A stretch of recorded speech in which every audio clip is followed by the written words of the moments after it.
Hello and welcome back to Arubakes, my food channel where I make lots of easy and interesting food to inspire you to make them as well. After spending 12 years baking sweet cupcakes and muffins day in and day out, savory muffins is something I haven't tried my hand at all. There's no time like the present, so today I'm going to make some savory ham and cheese muffins. Here's how I made these. Don't forget to watch till the end to see what I would change up about these to make them even better. Start by mixing the dry ingredients. For this we're using all-purpose flour or plain flour. To this add baking powder, sugar and salt. Add in a little bit of chili powder if you want a bit of a spicier hit. And give this a mix with a whisk and set this aside. Then mix the wet ingredients together. Add milk, eggs and melted butter into a jug. I'm also adding in some grainy mustard. This is optional, but I think it adds a nice element to this.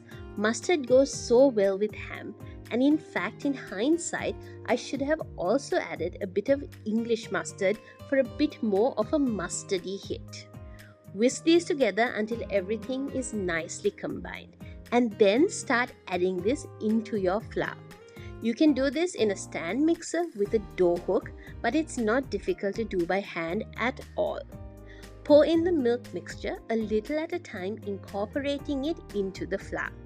I was using the whisk to do this, but I switched to a rubber spatula because I was finding it a little tough to whisk the batter. While I'm doing this, let me remind you to just hit that subscribe button and to also like this video so that I can keep doing these videos for you guys. As you keep adding the milk mixture, first the batter will become a little clumpy and then it will look like there's way too much liquid. But don't worry. At this point, add in the grated cheddar and the ham. I chopped the ham up into small, chunky, bite-sized bits.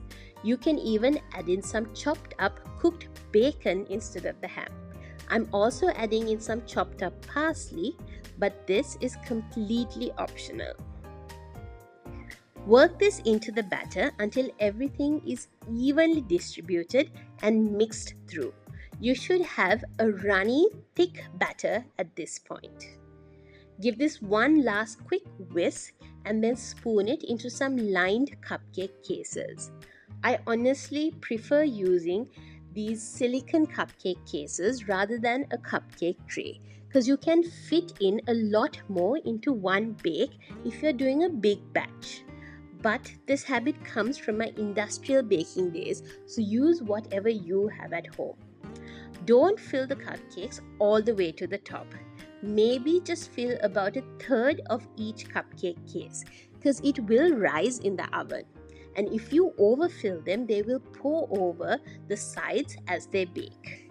I probably should have sprayed the liners with a thin layer of oil so that cheesy batter doesn't stick to the case once it's baked. Bake these in a preheated oven for about 25 minutes until they are golden on top and you have the perfect breakfast or even a great snack on the go with very little effort. They are warm, cheesy and gooey, and I love the freshness that comes from that parsley. This is the first time I made these, so a few things I would change in this is I would probably have added a bit more mustard and maybe a touch of chili powder to the batter. And I would definitely spray the liners so that the batter doesn't stick to it. Hope you guys like this video. As always, please subscribe to Arubakes for more interesting food ideas like this. Thanks for watching. Bye.